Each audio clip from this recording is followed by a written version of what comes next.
مفتی سلطان کے بیانات کے لیے مفتی سلطان آفیشل کو سبسکرائب کریں۔ السلام علیکم۔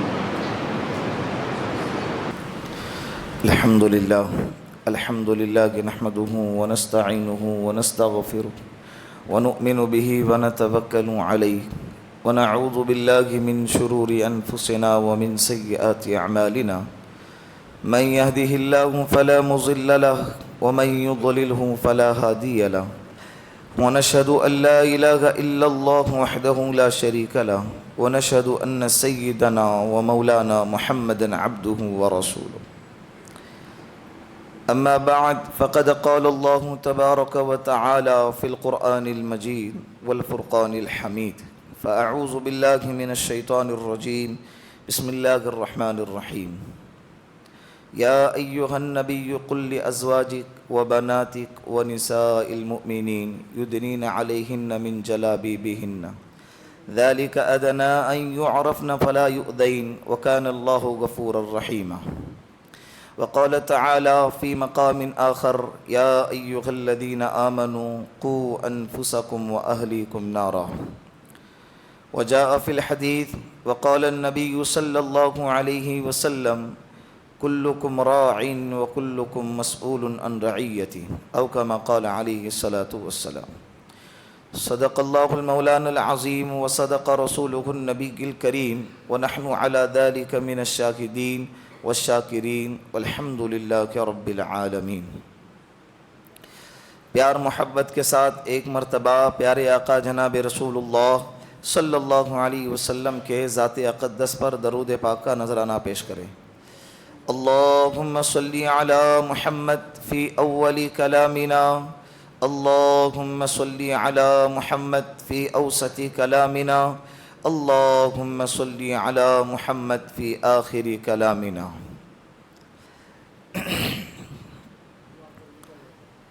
الحمدللہ، اللہ رب العزت کا بے انتہا احسان اور کرم ہے کہ اللہ رب العزت نے ہمیں اسلام اور ایمان کی دولت سے نوازا ہے۔ یہ اسلام کی دولت، یہ اسلام کی نعمت اتنی عظیم نعمت ہے کہ ساری دنیا کی نعمتوں کو ایک پلڑے میں رکھ دیا جائے اور اسلام کی دولت کو ایک پلڑے میں رکھ دیا جائے، اللہ کی قسم دنیا کی نعمتیں اسلام کی نعمت کے سامنے زیرو ہے، کوئی حیثیت نہیں رکھتی۔ یہ دنیا فنا ہونے والی چیز ہے، یہ دنیا کیا ہے؟ فنا ہونے والی چیز ہے۔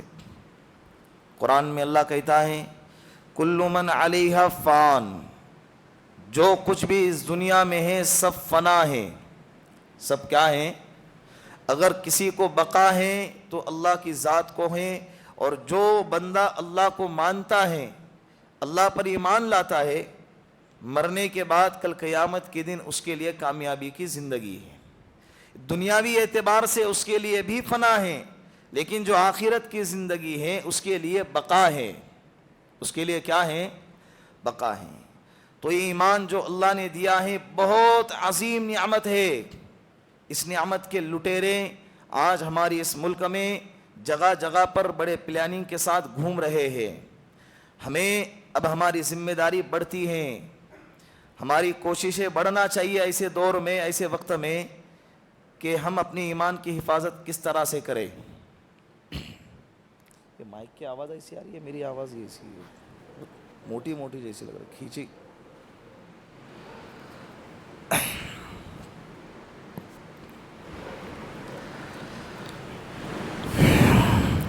تو اللہ رب العزت نے ایسے کفرستان کے ماحول میں پیدا کرنے کے باوجود، ایسے چاروں طرف سے باطل طاقتیں دنداناتے پھر رہے، اس کے باوجود ایسے ماحول میں اللہ رب العزت نے ہم جیسے لوگوں کو ایمان کی دولت سے نوازا ہے۔ اب یہ ہماری ذمہ داری ہے، یہ ہمارا فرض بنتا ہے کہ ہم خود بھی اپنے ایمان کی حفاظت کریں اور اپنے بچوں کے، اپنے نسلوں کی ایمان کی فکر کریں۔ اگر ہاتھ پر ہاتھ دھرے بیٹھے رہیں گے اور اسی طرح غافلانہ زندگی گزارتے رہیں گے، بے توجہانہ زندگی گزارتے رہیں گے اور اسی طرح عیش و عشرت کی زندگی گزارتے رہیں گے، اسی طرح لاپرواہی کی زندگی گزارتے رہیں گے، تو اللہ کی قسم کھا کے کہتا ہوں یہ دور اتنا خطرناک چل رہا ہے، تو پھر ہمیں اپنی نسلوں کے لیے فاتحہ پڑھنا چاہیے اور اپنی نسلوں کے لیے رونا چاہیے۔ پھر وہ دور زیادہ دور نہیں ہے کہ آج سے 20-25 سال کے بعد ہی ہماری نسلیں بغیر ایمان کی دنیا سے پیدا ہوں گی اور بغیر ایمان کی دنیا میں جئیں گی اور بغیر ایمان کی دنیا سے چلی جائیں گی۔ یہ دور بڑی تیزی سے اس طرف جا رہا ہے۔ ہماری لاپرواہی دن بدن بڑھتی جا رہی ہیں اور باطل طاقتوں کی طاقتیں اور ان کی سازشیں، ان کی کوششیں، ان کی جدوجہد دن بدن بڑھتی جا رہی ہیں۔ ہماری لاپرواہی اور غفلت بھی بڑھ رہی ہے اور ان کی محنت بھی بڑھ رہی ہے۔ کتنے افسوس کا مقام ہے، حالانکہ اس وقت میں ہم اپنی محنت کو اور زیادہ بڑھاتے، اپنی توجہ کو اور زیادہ بڑھاتے اور اپنی غفلت کو دور کر دیتے اور اللہ اس کے رسول کی طرف اور اسلام کی طرف کھینچے چلے آتے، لیکن ایسے ماحول میں ہم دن بدن دور سے دور ہوتے جا رہے ہیں۔ اللہ ہماری حفاظت فرمائے۔ آپ اس طرف توجہ دے، باتیں چلتی رہیں گی انشاءاللہ، وقت تھوڑا ہے اور قیمتی باتیں ہیں، دعا کریں انشاءاللہ۔ میں بھی دعا کرتا ہوں کہ اللہ رب العزت مجھے بھی اور آپ کو، ہم سب کو ان باتوں پر عمل کرنے کی توفیق عطا فرمائے۔ یہ نیت لے کر آج کی مجلس میں بیٹھے انشاءاللہ، اس لیے کہ اللہ کے رسول نے فرمایا انما الاعمال بالنیات، اعمال کا دار و مدار کس پر ہوتا ہے؟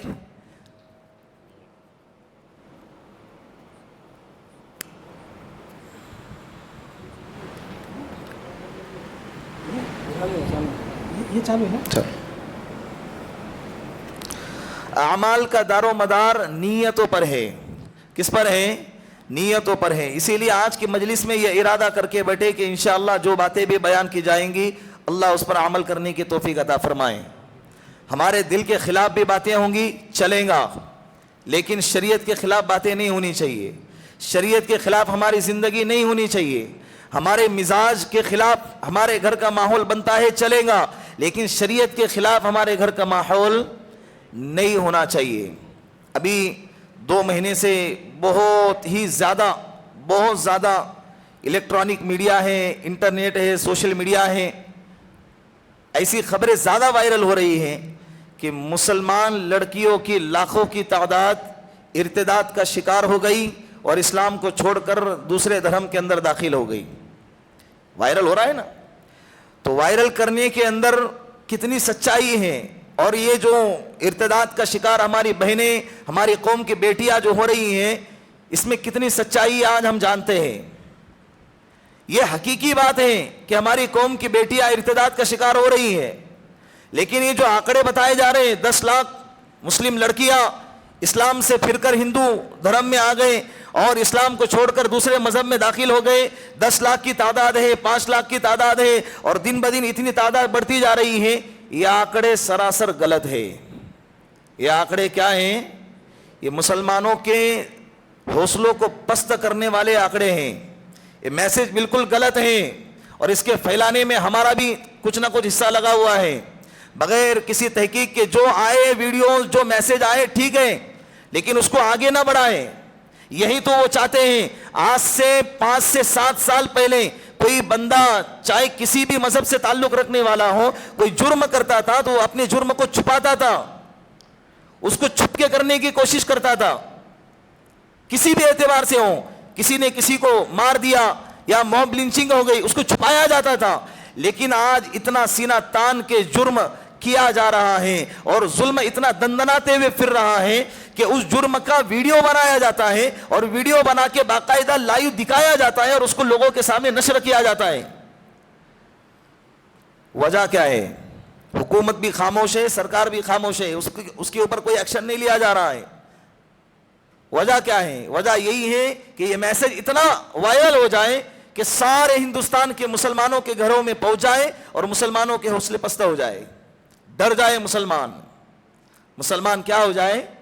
ڈر جائے۔ اور وہی ہو رہا ہے، وہ اپنے پلاننگ میں کامیاب ہو رہے ہیں، وہ تو کوششیں کر ہی رہے ہیں، لیکن ہماری گراؤنڈ جو کوشش ہے وہ تو کچھ نہیں ہے۔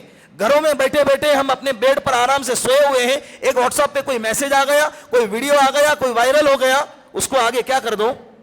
وائرل کر دو۔ اتنا کام ہمیں بہت اچھی طرح سے آتا ہے، اس سے نتیجے سامنے نہیں آئیں گے، اس سے لوگوں کے حوصلے پستہ ہو جائیں گے۔